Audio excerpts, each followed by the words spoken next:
Saludos. En el tiempo de radio de hoy, en lo que dura un café expreso, vamos a charlar sobre un compositor español, originario de Valencia, que llegó a eclipsar al mismísimo Wolfgang Amadeus Mozart en ciertos círculos de la época.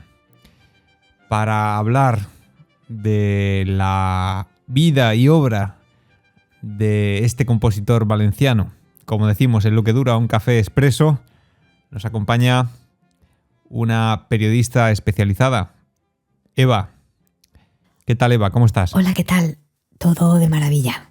Encantada de estar aquí para hablar de música. Comenzamos preguntándonos quién era este compositor valenciano. Estamos hablando de Vicente Martín y Soler, que nació en Valencia, como estás comentando, a mediados del siglo XVIII, en concreto en el año 1754.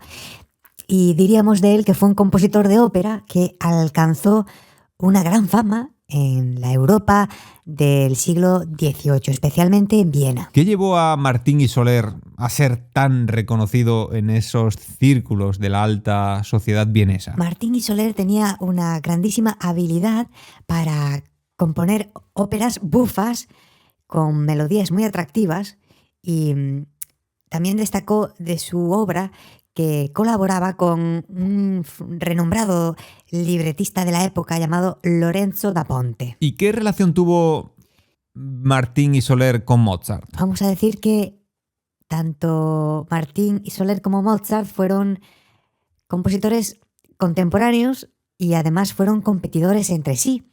Incluso el mismísimo Mozart mencionó la ópera Una cosa rara de Martín y Soler, que así se titula, Una cosa rara. La mencionó, como digo, en Don Giovanni. Hablábamos de que este compositor valenciano se movía por los círculos de Viena. ¿Qué impacto tuvo este músico español en la capital de Austria? Su música fue un auténtico éxito, porque sus obras eran muy populares entre la corte y entre el público en general. Podemos decir que triunfó musicalmente en la capital mundial de la música sinfónica. ¿Cómo podríamos decir que su música contribuyó al clasicismo como época musical? Yo diría que Martín y Soler ofreció un enfoque más ligero, más accesible, se podría decir así, a la ópera. Y eso conectó con su época y con el público de la época, como decimos, y con la corte también de su momento histórico. Entonces, si fue tan famoso en aquella época, ¿por qué hoy en día no es tan conocido? Porque su estilo en realidad no fue tan revolucionario como el de Mozart o el de Beethoven.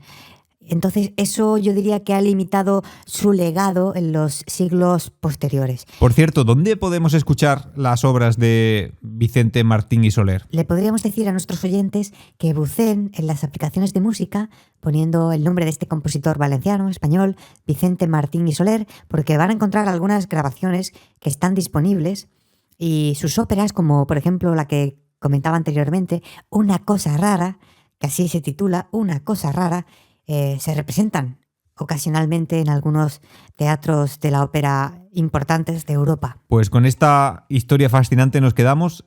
No nos da tiempo más porque contamos historias en lo que dura un café expreso pedido de pie en la barra de un bar. Muchas gracias, Eva, por compartir con nosotros tu sapiencia sobre este músico español valenciano que disfrutó de una merecida fama en los círculos operísticos de Centro Europa. Muchas gracias a vosotros. Ya lo saben, tecleen en cualquier aplicación de música el nombre de Vicente Martín y Soler y podrán de alguna manera viajar en el tiempo a esa Viena clásica y a la popularidad de la que gozó este valenciano en su época en la capital de Austria. Un saludo.